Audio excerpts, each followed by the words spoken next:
Est-ce que vous connaissez cet homme? Ah, je suis sûr, on est dans un temps de sport, donc certains se sont révélés. Il s'agit d'Eric Moussambani.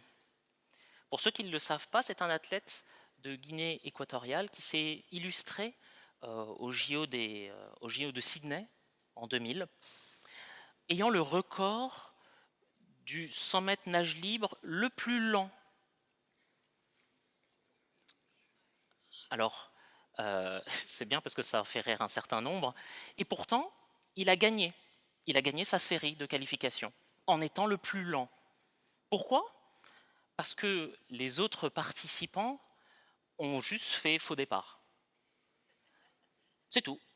Il était avec plusieurs qui avaient combinaison profilée, ils s'étaient entraînés de longues heures et ils sont juste partis en avance par rapport au temps. Résultat, ils ont été disqualifiés. Donc il s'est retrouvé seul dans sa ligne d'eau. Alors il a été beaucoup moqué parce que vraiment il a galéré, sauf qu'il n'avait pas de bassin olympique pour s'entraîner. Donc il s'entraînait dans des tout petits bassins, il n'avait jamais fait autant de distance. Ça a été dur, il était au bout, mais il a gagné parce qu'il a respecté les règles. Parce qu'il est parti au bon moment. Il n'est pas parti avant le temps, il n'est pas parti après le temps, parce que sinon il y serait encore en train de nager. Et nous croyons que c'est important d'être au bon moment, au bon endroit. Et en tant que chrétiens, nous pensons que Dieu arrive toujours au bon moment, qu'il se trompe jamais d'heure, il n'est jamais en retard, il n'est jamais en avance, pile toujours selon son timing. Alors pas le nôtre, on a un peu de difficulté, nous, pour pouvoir trouver le bon moment pour les bonnes choses, mais lui ne se trompe jamais. Il intervient toujours au bon moment, et même si on ne comprend pas tout, on sait que lui, dans son plan, il a décidé d'intervenir à tel ou tel moment. Dieu est souverain sur le temps. Et nous allons étudier cela au travers d'un passage qu'on va lire et étudier que Dieu a prévu toutes choses en son temps, afin que nous puissions le craindre et lui rendre gloire. Je vous propose de faire une lecture. Alors, je le fais dans le mauvais ordre, c'est pour ça. La lecture sera dans l'Ecclésiaste, Ancien Testament, au chapitre 3, du verset 1 au verset 15. Je vous laisse le temps de tourner dans vos Bibles. Il y a des Bibles à l'entrée à disposition pour ceux qui n'en ont pas. Et on va lire la version de la Bible qui est plutôt à l'entrée. Ecclésiaste, chapitre 3, versets 1 à 15.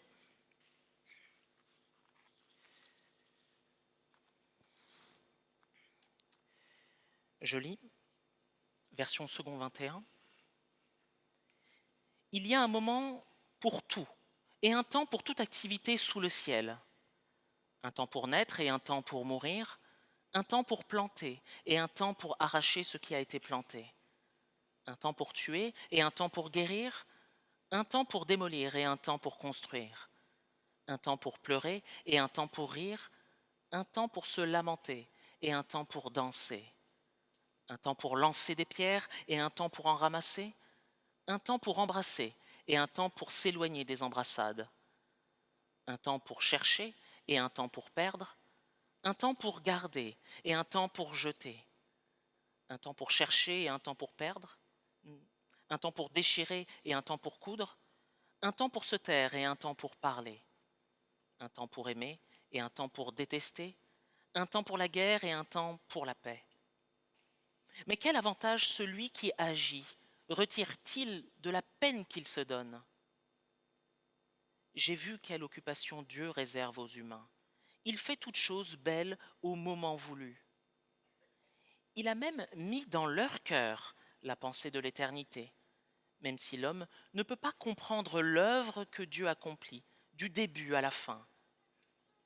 J'ai reconnu que leur seul bonheur consiste à se réjouir et à bien agir pendant leur vie, et que si un homme mange, boit et prend du plaisir dans tout son travail, c'est un cadeau de Dieu. J'ai reconnu que tout ce que Dieu fait durera toujours, sans qu'on puisse ajouter ou enlever quoi que ce soit, et que Dieu agit de cette manière, afin qu'on éprouve de la crainte devant lui. Ce qui existe a déjà existé, tout comme ce qui existera, et Dieu ramène ce qui est passé. Fin de la lecture de la parole de Dieu. Voilà comment nous allons aborder ce texte. Une fois n'est pas coutume, ce sera en deux parties. Du verset 1 au verset 9, on va voir un temps pour toute chose, et du verset 10 au verset 15, afin que nous puissions craindre l'Éternel, afin que nous craignions l'Éternel. Les écrits de sagesse dans l'Ancien Testament représentent des livres qui sont plutôt bien appréciés. On aime bien toujours les proverbes, les petites phrases chocs qu'on puisse retenir facilement. Et pourtant, l'Ecclésiaste fait partie des livres un peu sombres de prime abord. Dès le début, chapitre 1, verset 2, l'Ecclésiaste nous dit « tout est vanité », comme si la vie ne valait pas le coup d'être vécue, elle était vaine. Tout ce qu'on pouvait faire tombait à l'eau. Et pourtant, c'est un livre qui nous donne beaucoup d'espérance. Oui, c'est un regard franc qui est posé sur tout ce qu'on peut faire dans l'activité humaine, et que tout ce qu'on peut faire devrait plutôt nous permettre de tourner nos yeux vers Dieu, lui créateur du monde, lui qui possède le temps, il le gère comme il le veut, et qui contrôle tous les événements. Notre texte, donc, se situe dans le développement de cette thèse. Tout est vanité. Juste avant, au chapitre 2, l'auteur, l'Ecclésiaste, assimilé à Salomon, certains disent que c'est un auteur qui s'est appuyé sur son expérience. L'auteur développe cette thèse au chapitre 2 en disant qu'il a essayé énormément de choses. Il était extrêmement riche et il en a profité pour faire énormément de choses. Sa conclusion ? Tout est vanité, tout est poursuite du vent. Expliquons tout de suite, vanité, dans le mot original, ça a plutôt le sens de vapeur. Vous voyez un barbecue estival ? Essayez d'attraper la fumée avec vos mains. Voilà l'idée de ce qu'est la vanité. Ça existe, on voit une vapeur passer et pourtant on n'arrive pas à la saisir dans nos mains, la conserver et la prendre directement. Elle s'en va, elle fuit. Et notre passage parle justement de la maîtrise des événements et du temps que Dieu lui possède. On constate dès le verset premier qu'on nous dit qu'il y a un moment pour toute chose dans la vie, pour tous les hommes. Intéressant de voir comment il va développer les choses. Remarquons ensemble la structure des versets 1 au verset 8. On voit beaucoup de répétitions. D'ailleurs, ça s'entend à la lecture. Un temps, et un temps, et un temps, et un temps. On a vite fait de sauter le passage et de passer à autre chose. On aurait tort. Ça montre que finalement, dans l'écoulement de la vie, le temps qui passe, il n'y a en fait que des successions de moments précis, des successions de temps où on fait quelque chose en particulier. Ensuite, on constate 14 paires de choses dites soit positives, soit négatives. Je vous laisserai faire le compte, il y en a bien 14. Mais on peut pas toujours dire ces 14 choses d'abord positives, puis négatives. On ne dit pas toujours un temps pour aimer et un temps pour haïr. Il y a quelquefois, c'est un temps pour tuer et un temps pour guérir. Donc ce n'est pas toujours un agencement facile à voir, il n'y a que le positif en début et que le négatif. Et puis détester le péché est plutôt quelque chose de positif du point de vue de Dieu. Donc il n'y a pas non plus de jugement moral qui est posé sur chacune de ces paires. Plusieurs thèmes se dégagent de cela.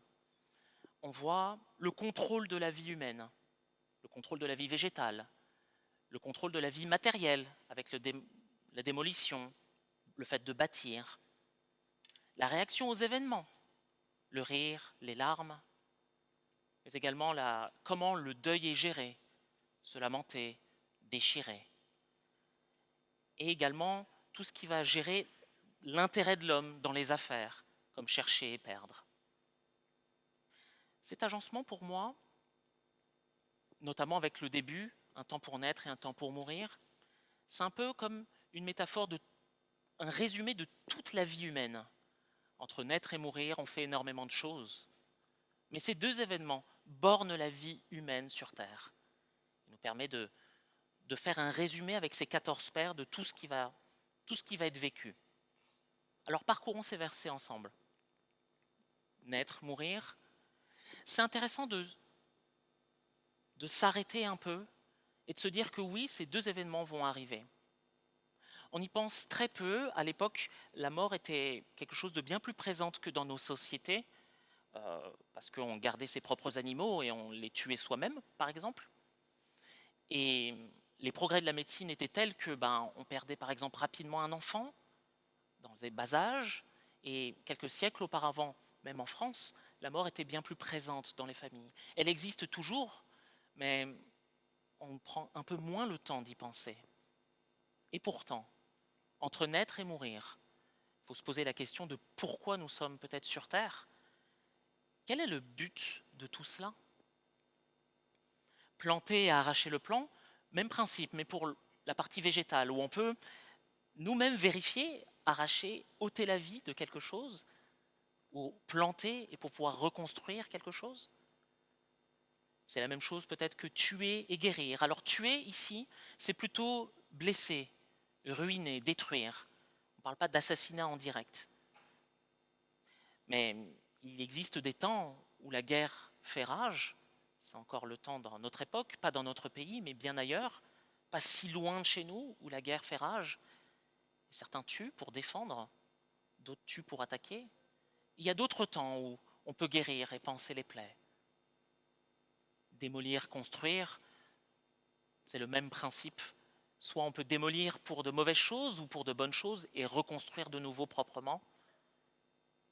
Pleurer et rire fait partie de ces ambiguïtés où on peut avoir des pleurs de joie et des rires qui cachent de profondes tristesses. Quand on regarde se lamenter et danser, on peut se dire que pour un même événement, certains se lamentent et pleurent les morts, d'autres dansent et se réjouissent. C'est fou comme la vie peut nous apprendre des choses compliquées. Un mot sur se lamenter, il y a une place pour se lamenter devant Dieu, pour l'appeler à l'aide, pour pleurer peut-être sur notre sort et nous tourner vers lui.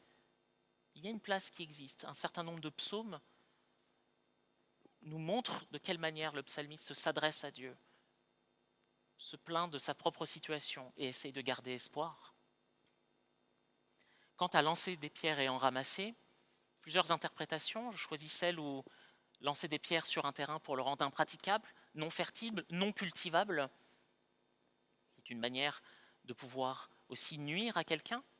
Mais ici, ça ne prend pas en compte le fait de lapider et le temps de ramasser, de rassembler pour pouvoir aussi également bâtir. Embrasser, s'éloigner des embrassades. Oui, la vie, des fois, nous permet que certaines amitiés vives qu'on avait un temps se distendent et puis finalement disparaissent. Il y a quelquefois des temps où on s'éloigne des embrassades, passer du temps sur du travail, vaquer à la prière pour les couples, comme dit Paul en 1 Corinthiens 7. Chercher et perdre parle de la vie économique. On cherche la perle rare, et puis on laisse se perdre ce qui finalement n'a plus d'importance pour nous. Garder et jeter, vous arrive-t-il de faire du tri? C'est arrivé normalement au printemps, c'est ça?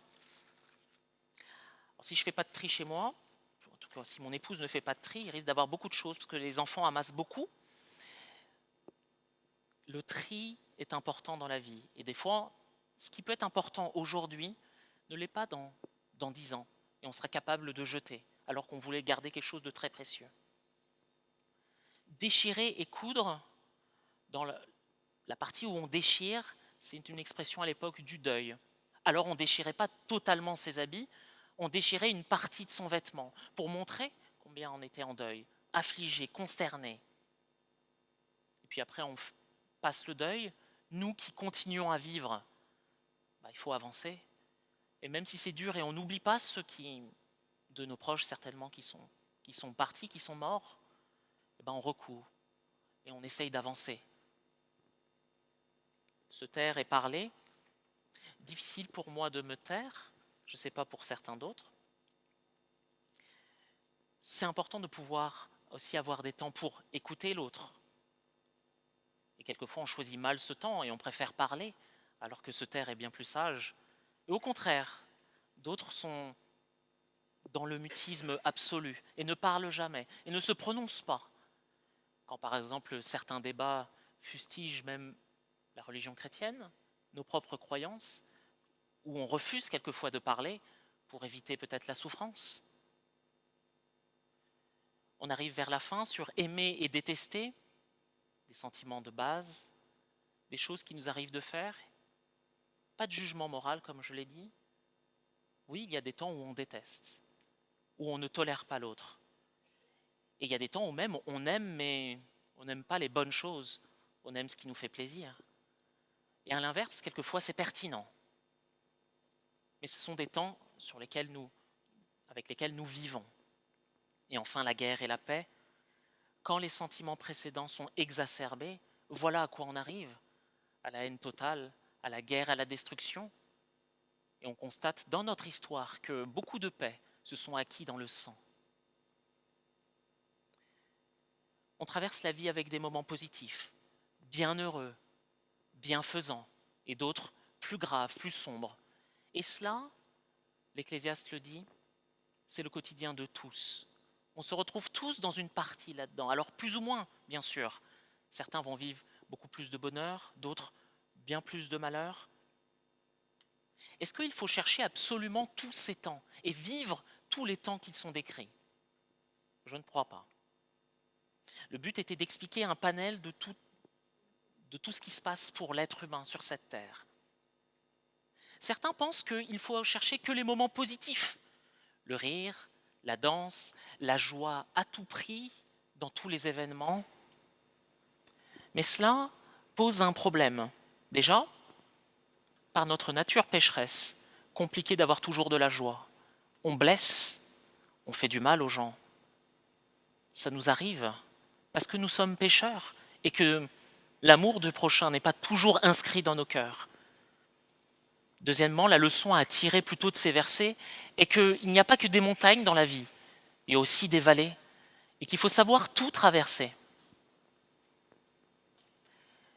Au chapitre 2, comme je l'ai dit tout à l'heure, l'Ecclésiaste s'est accordé beaucoup de joie. C'est vraiment fait plaisir. De grandes constructions, des grandes tablées. Pour un homme, énormément de femmes, de concubines. Il a voulu se lancer sans frein dans la joie. Sa conclusion, vanité, autant courir après le vent. Ça nous ramène à la conclusion de ce passage. Et la conclusion de cette partie, elle est au verset 9. Elle est plutôt surprenante, elle est troublante même. L'équation totale de la vie, avec toutes ces actions, c'est zéro, c'est nul. Et c'est ça qui est embêtant. Tout ce qu'on va pouvoir faire de positif, tout ce qu'on va pouvoir mettre en place pour essayer de s'accorder de la joie, du bonheur, des plaisirs, est toujours compensé par des choses négatives, est toujours compensé par peut-être du malheur, parce que ça nous touche.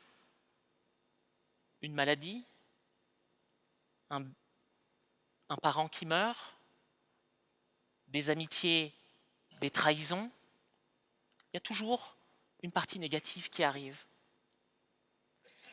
Le verset 9 nous dit, il y a un moment opportun, mais c'est toujours frustrant. C'est comme si vous étiez un travailleur, vous semiez dans votre petit jardin, peut-être des fruits et des légumes, il n'y a rien qui pousse. Vous arrosez au bon moment, il y a le soleil comme il faut, il n'y a rien qui pousse. C'est complètement frustrant. Quoi qu'on fasse, ça ne fonctionne pas. Heureusement, et oui, fort heureusement, le texte ne s'arrête pas là. Il fournit la clé de compréhension de tous ces temps de vie. Parce que je remarque que l'ambiance est un peu grave. La clé de compréhension se trouve dans la suite. Tous ces temps que nous vivons nous mènent au respect de celui qui est à l'origine de tout cela et qui gère toutes choses, c'est-à-dire Dieu. Et que toutes ces choses sont faites afin que nous puissions craindre l'Éternel. Nous n'avons pas vu au début d'action divine, si vous avez remarqué, il n'y avait pas d'action directe, mais on nous explique tout à la suite. Remarquons la structure, comme on l'a fait juste avant. On constate verset 10, j'ai vu. Et puis après, il s'appuie sur sa connaissance. J'ai reconnu, verset 12. J'ai encore une fois reconnu, verset 14.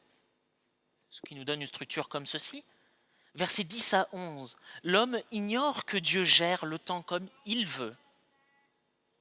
Versets 12 et 13.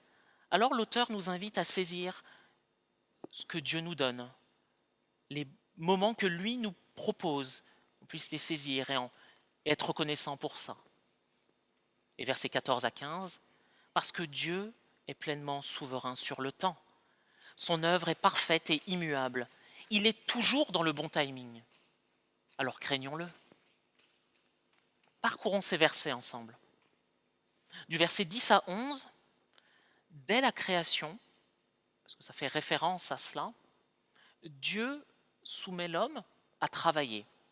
Avant, pas de souci avant la chute. Mais la notion de pénibilité, le fait que ça soit dur, est une conséquence directe du péché. Comme nous le dit Genèse 3, versets 17 à 19. Ton travail sera dur, tu retireras avec difficulté le pain du sol. Voici ce que l'Ecclésiaste dit. Oui, c'est dur. Oui, il y a de la peine. Et pourtant, Dieu fait toutes choses belles en son temps. Intéressant comme phrase, on ne parle pas de la partie artistique pour dire belle. Belle ici signifie plutôt bonne, appropriée, dans le bon tempo. Dieu est toujours au bon moment pour intervenir. Jamais en retard, jamais en avance. Il est intervenu dans l'histoire à plusieurs moments, toujours au bon moment. Devant la mer Rouge, pour libérer son peuple, la mer a été ouverte, au bon timing, pour délivrer les prophètes, pour pouvoir les sauver, et de manière ultime, le fait que Jésus soit venu au moment où il est venu, Dieu intervient toujours au bon moment. Mais on pourrait se poser la question, pourquoi, juste après la chute, Dieu n'a pas fait intervenir tout de suite Jésus pour la rédemption? Pourquoi autant de temps entre Adam et Jésus? Pourquoi autant de péchés, autant de mal, autant de temps où le diable attaque pour que la postérité de la femme ne naisse pas et qu'elle n'écrase pas la tête du serpent? Soyons confiants que Dieu a décidé de montrer sa révélation à tous.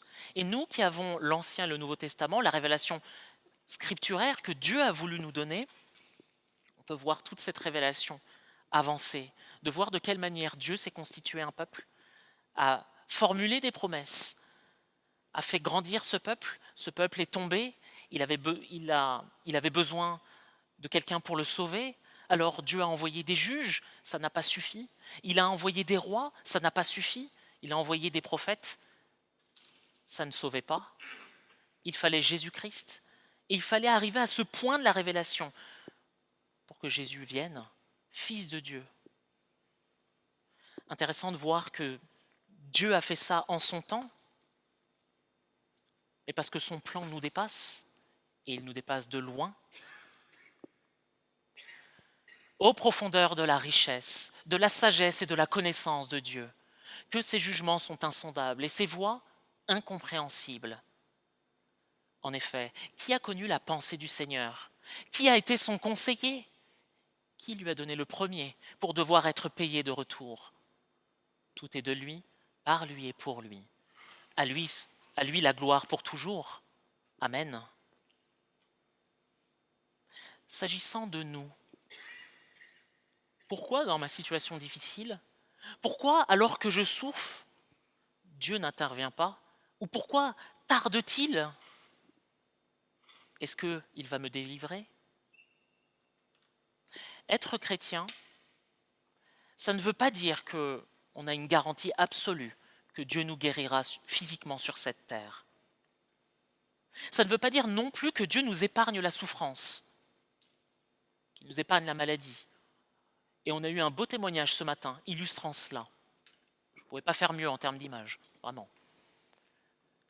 Être chrétien ne signifie pas que la souffrance nous est évitée. Si la difficulté demeure, si on est encore peut-être dans une maladie longue et on souffre tous les jours, ça ne veut pas dire que c'est le résultat de notre péché, qu'on a péché spécifiquement et qu'il faut faire une introspection. Ça ne veut pas dire non plus que Dieu nous a abandonnés, mais plutôt que Dieu tire bien plus de gloire dans cette situation.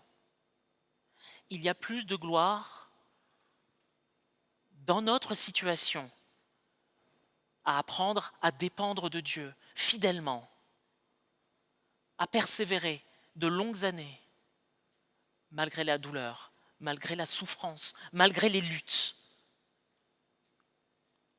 De manière ultime, Dieu nous délivrera. Oui, quand il reviendra, il séchera toute larme de nos yeux. Il n'y aura plus d'iniquité et on sera avec lui dans sa gloire pour toujours. Mais pour ce temps-ci, Dieu choisit d'agir comme il le veut. Et nous pouvons nous réjouir de ça, parce que vivre avec sagesse, c'est vivre comme lui, il a décidé que nous allons le faire. C'est saisir toute sa grâce, jour après jour, moment après moment. C'est de pouvoir se confier en lui confier nos larmes, nous confier toute notre douleur et dépendre de sa providence. Conseil que donne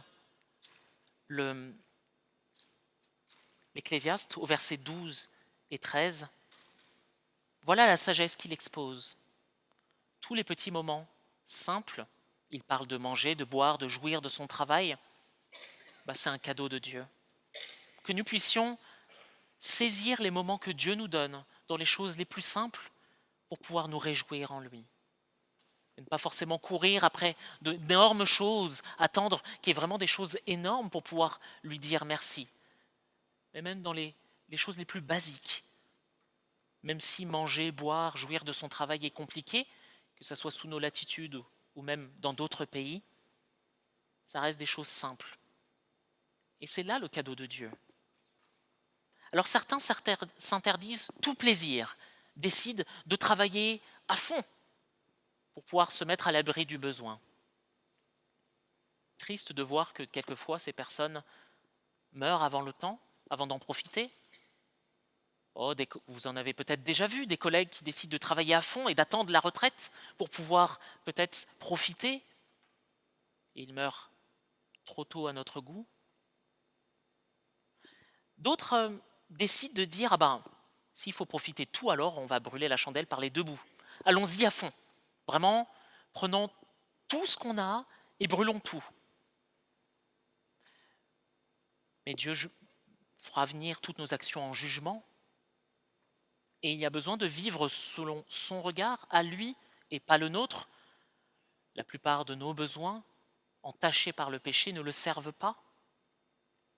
Difficile de trouver l'équilibre. Et on en vient à un point particulier qui est le contentement. Comment vous percevez-vous par rapport à cette notion, se contenter de ce que Dieu nous donne? Alors, ce n'est pas difficile dans tous les domaines pour chacun. Certains sont capables de se contenter de peu pour manger, pour boire, en confort, mais difficile de pouvoir ne pas avoir de travail ou se contenter d'un travail qui n'honore pas, par exemple, leurs capacités. Ce n'est pas dans tous les domaines où le contentement est important, pour chacun en tout cas, où il est difficile. Mais la question qu'il faut se poser vis-à-vis de ça, c'est est-ce que Dieu suffit à notre bonheur? Est-ce que l'on croit que Dieu est parfait? Et si on croit qu'il est parfait, notre Créateur, plein d'amour, il nous donne exactement ce dont nous avons besoin? Le contentement, c'est accepter que Dieu nous donne ce qu'il faut au moment où il le faut, parce qu'il contrôle le temps et les événements. Ça ne change rien à l'ambition qu'on peut avoir. On peut continuer toujours à faire des projets, à peut-être réfléchir à des choses nouvelles, mais c'est Dieu qui nous donne ce qu'il faut au bon moment. Jacques chapitre 4, versets 13 à 15 nous dit « À vous maintenant qui dites, aujourd'hui ou demain, nous irons dans telle ville, nous y passerons une année, nous y ferons des affaires et nous gagnerons de l'argent. vous qui ne savez pas ce qui arrivera demain. En effet, qu'est-ce que votre vie? C'est une vapeur qui paraît pour un instant et qui disparaît ensuite. Vous devriez dire, au contraire, si Dieu le veut, nous vivrons et nous ferons ceci ou cela. Prenons un exemple. Imaginez, vous attendez votre premier enfant. Beaucoup de joie, d'impatience, d'inquiétude. Comment il va être, comment on va pouvoir être un bon parent. Et vous apprenez qu'il a une maladie grave. Grave au point qu'il n'ait pas de bras et pas de jambes. Je vous laisse réfléchir au choc que ça pourrait être, à la difficulté, à tout ce qu'on s'est imaginé qu'on allait faire et toute la peine qu'on va pouvoir avoir pour élever un enfant ainsi. C'est un exemple vrai. Nick Vujicic, il est conférencier chrétien et il est né sans bras, sans jambes. Plus jeune, dans son témoignage, il dit qu'il avait voulu arrêter la vie pour lui, se noyer seul dans son bain, parce qu'il ne voyait pas d'issue dans sa vie. Et pourtant, Dieu s'est révélé à lui, il lui a fait grâce, et aujourd'hui, il témoigne dans toute la planète. Il fait de nombreuses conférences, il témoigne de la puissance de Dieu qui change les cœurs. Alors je vous pose cette question, comme moi je me suis posé. Dieu n'est-il pas assez puissant pour lui faire pousser des bras et des jambes? On croit que Dieu est créateur. Pourquoi ne le fait-il pas? Dieu est-il cruel pour le laisser dans cet état-là? Il n'a pas de bras, il n'a pas de jambes. Dieu a plutôt préféré qu'il soit de cette manière-là. Voilà ce qu'il a décrété. Parce qu'il y a plus de gloire qu'il en tire. Plutôt que, oui, un miracle physique aurait été quelque chose d'extraordinaire, mais peut-être qu'il se serait perdu, qui sait. Dieu n'est jamais cruel. Il n'est pas cruel. Dans nos propres vies, c'est ça qu'il faut aussi retenir. Mais simplement, son plan n'est pas le nôtre. Nous avons une certaine manière de penser. Lui pense bien autre chose. Il est au-dessus de cela. Et aujourd'hui, Nick apporte bien plus de gloire à Dieu qu'il ne l'aurait fait que s'il pouvait marcher. Les versets 14 à 15 nous suggèrent justement que Dieu est souverain sur les temps, sur les circonstances. Au verset 14, le plan de Dieu est parfait. Il ne subit ni changement, ni variation. Rien à ajouter, rien à retirer. On doit tout prendre. Et son plan se déroule selon ce que lui a prévu. Image de sa stabilité, de sa souveraineté. Image de sa perfection aussi. Son plan n'a pas besoin d'être touché. Le verset 15 est intéressant pour la partie du cycle. Au chapitre 1, verset 9, il est dit une parole qu'on connaît beaucoup, « Il n'y a rien de nouveau sous le soleil ». C'est vrai, mais c'est Dieu qui l'a voulu ainsi, afin que les choses échappent à l'homme. Comme on l'a dit juste avant, on y était dans les versets précédents, l'homme n'arrive pas à saisir le plan de Dieu, du commencement à la fin. Pourquoi ?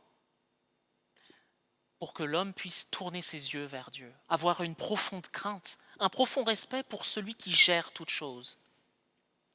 Nous ne pouvons pas nous comparer à Dieu. Lui connaît notre avenir, nous pas. Lui sait si nos projets vont se réaliser, nous pas. On n'a aucune garantie que nos vacances qu'on a peut-être prévues tout à l'heure, la semaine prochaine, dans 2 semaines, vont se réaliser comme nous on l'a pensé.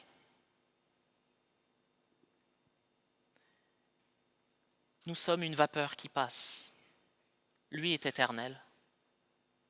Son projet, son plan ne bouge pas. Nos plans bougent. Ils sont soumis aux aléas du temps, sont soumis à la maladie, sont soumis à des retards. La grandeur de Dieu nous inspire une crainte et peut-être même pour certains une certaine peur. Oui, il pourrait complètement nous écraser. Et d'ailleurs, il pourrait le faire et notre vie pécheresse le mériterait certainement. En effet, j'en ai pas parlé au début. J'ai dit qu'il n'y avait pas de jugement moral quand l'Ecclésiaste le déroule. Mais tuer, blesser, haïr, détester, démolir et rire pour peut-être se moquer, ce sont des actions répréhensibles moralement. Dieu souhaite et veut que ses enfants aiment de manière inconditionnelle, puissent honorer Dieu et aimer son prochain. Finalement, un Dieu saint, sans défaut, parfait. Devant lui, nous sommes fautifs et pécheurs. D'où la crainte de Dieu qui est importante, de se soumettre à son plan. Et son plan, c'était d'envoyer Jésus-Christ. Son plan n'était pas de nous laisser mourir, mais de nous rattraper. Son plan, c'était qu'il s'incarne, qu'il revête notre humanité, qu'il marche sur cette terre, qu'il accomplisse les promesses qui ont été annoncées dans tout l'Ancien Testament, qu'il aille jusqu'au bout, qu'il aille à la croix et qu'il y reste, et qu'il meure sur cette croix. Son plan, c'était qu'il ne pêche pas. Jésus-Christ n'a pas péché. Il est mort et il est ressuscité. Aujourd'hui, il plaide à la droite de Dieu pour nous. Il nous prépare une place, nous offrant la vie éternelle, nous rachetant, nous déclarant justes, afin que dans cette vie, nous profitions déjà des arts de cette vie éternelle par le Saint-Esprit qui vit en nous. Et c'est possible pour chacun d'entre nous. Pour ceux qui n'ont pas encore connu Christ, quelle que soit ta situation, sache que tes plans, mes plans, nos plans sont asservis aux siens. C'est lui qui tient nos vies entre ses mains. Et il suffit de pas grand-chose pour que quelquefois les choses basculent. Tout est en son contrôle. Alors que nous puissions apprendre, non pas de manière à vivre de manière stoïque, comme s'il n'y avait pas d'émotion, comme si on pouvait traverser la vie de cette manière, mais que nous puissions tourner nos yeux vers celui qui contrôle toutes choses et dont nos vies dépendent. Si tu ne connais pas, viens à Christ. Aujourd'hui est le bon moment. Si tu connais déjà Christ, tu as décidé de le suivre, tu as décidé d'être son disciple, tu puisses avoir un profond respect pour lui, t'approcher de lui avec crainte et tremblement. Oui, Dieu est proche de nous. C'est un Dieu magnifique, parfaitement saint. Nous n'oublions pas la magnificence de notre Dieu, le respect qui lui est dû. Aujourd'hui est encore le bon moment pour dépendre encore plus de lui.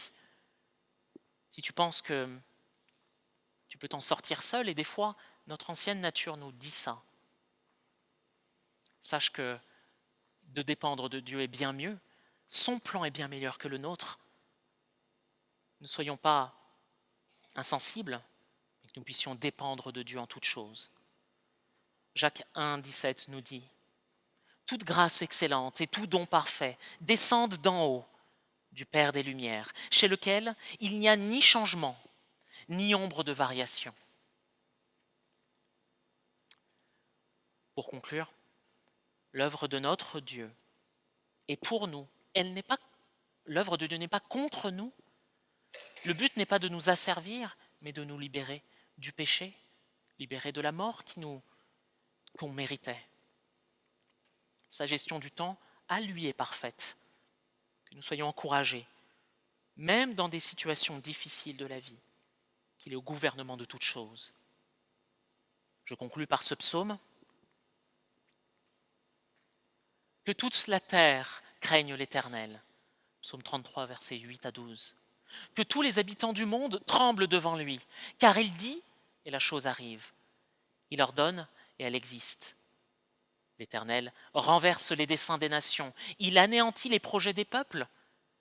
Les desseins de l'Éternel subsistent à toujours, et les projets de son cœur, de génération en génération. Heureuse la nation dont l'Éternel est le Dieu. Heureux le peuple qu'il choisit pour son héritage. À lui seul soit la gloire. Amen. Nous prions.